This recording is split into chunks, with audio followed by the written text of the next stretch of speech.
déjà voir comme ça ce que ça donne. Ouais, ça m'a l'air d'être bien. Ok, bah vas-y, tu peux y aller. On y go? Vas-y. Pourquoi as-tu choisi de te spécialiser dans la pharmacopée en particulier? Pourquoi j'ai choisi de me spécialiser dans la pharmacopée? Parce que, on va dire, en médecine chinoise, en soi, la pharmacopée fait partie intégralement de tous les outils thérapeutiques en médecine chinoise. C'est le top 1, je dirais, c'est le top 1 les plus utilisés en Chine, et 70% par exemple des gens en Chine sont soignés seulement par la pharmacopée chinoise. Après, il y a l'acupuncture, le massage, la diététique, etc. Mais d'où pourquoi, c'est avec avec la pharmacopée, je trouve ça là où on peut avoir plus de résultats sur des troubles compliqués particulièrement. Qu'est-ce qui t'a le plus marqué lors de ta première expérience avec la pharmacopée? Je dirais c'était sur moi ou c'était la première expérience, hein, c'est ça? Oui. Qu'est-ce qui t'a le plus marqué? Ok, bah c'est le jour où on va dire que j'étais fatigué, j'avais un rythme hyper soutenu et je me souviens que j'avais pris une décoction et je sais qu'au bout d'une semaine, j'avais déjà eu, même pas, au bout de 2 jours, j'avais eu des changements dans mon énergie qui étaient juste incroyables, où je pouvais travailler de matin, je me levais à 5 heures, j'avais le temps de réviser, de travailler, faire mon job à temps plein, j'avais l'énergie pour réviser encore entre midi, je retravaillais l'après-midi, le soir j'avais encore l'énergie, et alors qu'une semaine avant, même 2 jours avant la décoction, j'étais limite à bout. Et je l'ai commencé à la prendre et j'ai vu un regain d'énergie. Je me suis dit, oh là, là, il y a quelque chose. Ah là, c'est bon, j'ai les yeux comme ça. C'est vrai en plus. C'est bon. Ouais, vas-y. Qu'est-ce que la pharmacopée chinoise exactement? La pharmacopée chinoise, je dirais, c'est une manière de pouvoir créer des formules de plantes combinées pour amener à améliorer le bien-être d'une personne. Donc une personne avec des troubles digestifs, par exemple, on va concocter plusieurs plantes en même temps qui vont avoir des vertus spécifiques pour les problèmes digestifs, par exemple, et elles vont agir sur le terrain de la personne où ça va réguler le système digestif, les intestins, renforcer la rate, l'estomac, etc.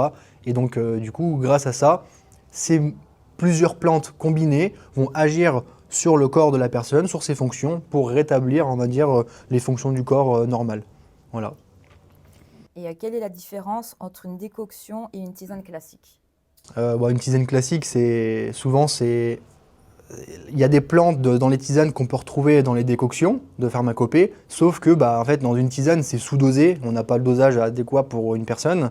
Et je dirais c'est plus sur un aspect journalier, on va prendre une tisane comme ça, mais le fait que ça soit vraiment sous-dosé, on va avoir beaucoup, beaucoup moins d'impact sur ce qu'on veut à réguler dans le corps en fait. Une tisane sera plus voilà, pour le quotidien, pour un bien-être comme ça, mais pour une personne qui a vraiment des troubles chroniques, par exemple, il faut augmenter le dosage et combiner justement toutes ces plantes entre elles, alors que souvent dans une tisane, on va avoir 3-4 plantes, mais le dosage sera tellement infime qu'il n'aura pas réellement d'action sur la personne, quoi.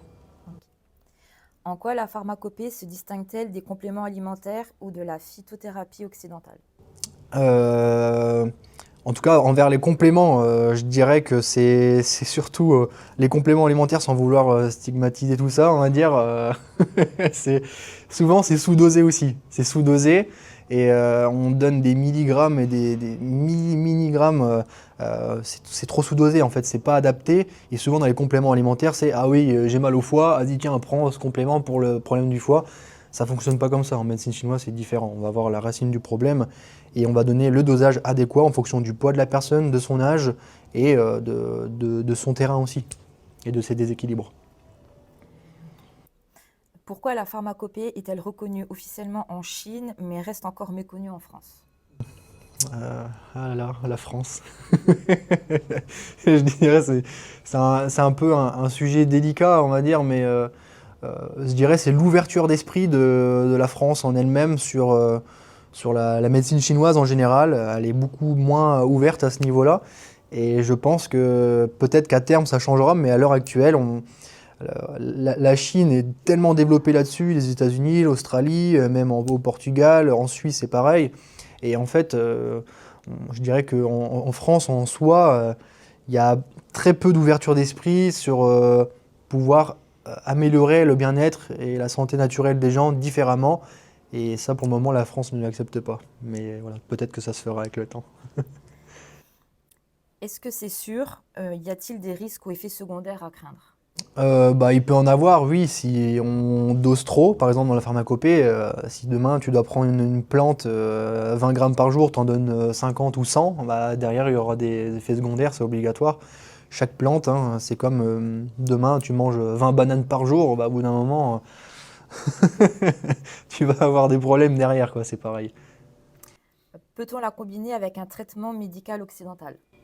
Oui, en général, il y a beaucoup de personnes qui, quand ils viennent me voir, elles prennent des médicaments et voilà, on sait qu'il y a des anticoagulants, il y a diverses anti-inflammatoires, etc. Souvent, ça pose vraiment pas de problème. Il y a certaines plantes qui pourront poser problème, mais on va pas les donner pour éviter certains problèmes. Mais quand les personnes souvent prennent même des médicaments, le fait de combiner plusieurs plantes en même temps, ça va atténuer, on va dire, les effets qu'il pourra avoir secondaires avec un médicament. Et du coup, on peut, sur des personnes qui prennent 3 4 médicaments par jour, prendre aussi une pharmacopée en parallèle. C'est pas un problème. Peux-tu nous raconter le cas d'un patient migraineux que tu as accompagné? Oui, c'est intéressant. J'aime beaucoup accompagner ces gens migraineux-là parce que c'est des gens qui n'ont pas de résultats en général avec la médecine occidentale. Ou bah, je sais que c'est une dame qui avait, ça fait 25 ans qu'elle avait des migraines. Et je sais en 3 semaines de décoction, déjà, on avait réduit de au moins 50% les migraines, de la fréquence, de la durée des migraines et de la douleur des migraines. Elle me disait, écoutez, c'est beaucoup, beaucoup moins. Donc déjà, c'est en 3 semaines de temps, on arrive à réduire ça. Donc ça fait 20 ans ou 25 ans, je sais plus. Elle avait 40, cette personne-là, que je pense, elle avait 47 ou 48 ans. Et elle avait ça depuis qu'elle a 12 13 ans. Donc ça fait longtemps. Donc on peut avoir des actions là-dessus, et quand une personne, grâce à ça, elle peut arriver à dormir mieux et à se sentir mieux au quotidien, bah, c'est beau quoi. Et celui d'une personne constipée depuis longtemps, plus de 20 ans?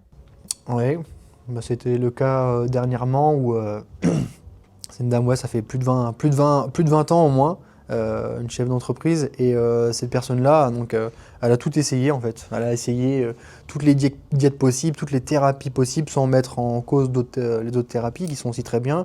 Même le jeûne qui a pu l'aider à un moment donné. Euh, Ça fait des années qu'elle a testé beaucoup, vraiment beaucoup de choses. Elle me dit, je sais pas combien de milliers d'euros j'ai dépensé pour trouver une solution. Et je sais que cette personne-là, j'ai trouvé la décoction qui allait pile poil avec qui elle était, avec son terrain. Et je sais qu'en une semaine de temps, déjà, ses problèmes étaient complètement éradiqués, quoi. Enfin, genre, elle avait même, elle avait complètement dégonflé, plus du tout de lourdeur digestive, enfin, ses douleurs digestives étaient complètement réduites aussi. Elle pouvait redormir correctement parce qu'elle n'arrivait pas à se coucher sur le côté. C'est donc son ventre gonflé. Elle allait au sel une fois par semaine, une fois tous les 15 jours, voire une fois tous les 3 semaines. Horrible. Et du coup, bah, rien qu'avec une semaine de prescription, elle m'a dit, dès la première semaine, j'ai senti une différence. J'y suis allé plusieurs fois. Et après, la semaine suivante, j'ai allé au sel tous les jours. Et elle m'a dit maintenant, voilà, on a fait ça sur 3 semaines. Elle a pu repris pendant un mois la décoction. Elle m'a dit, écoute, j'ai même mangé normalement, etc. Mes signes ne sont plus revenus. Elle m'a dit, bon, maintenant, j'aimerais pouvoir juste peut-être prendre une décoction. Tu peux me la renvoyer au cas où, parce qu'elle avait peur. Elle a tellement l'habitude d'avoir cette douleur-là, son ventre qui gonfle. Voilà, elle a même perdu 4 kilos avec ça, quoi. Donc c'est cool. Beaucoup disent, dès que je mange, mon ventre gonfle et je me sens lourd. Comment la pharmacopée est-elle dans ces cas?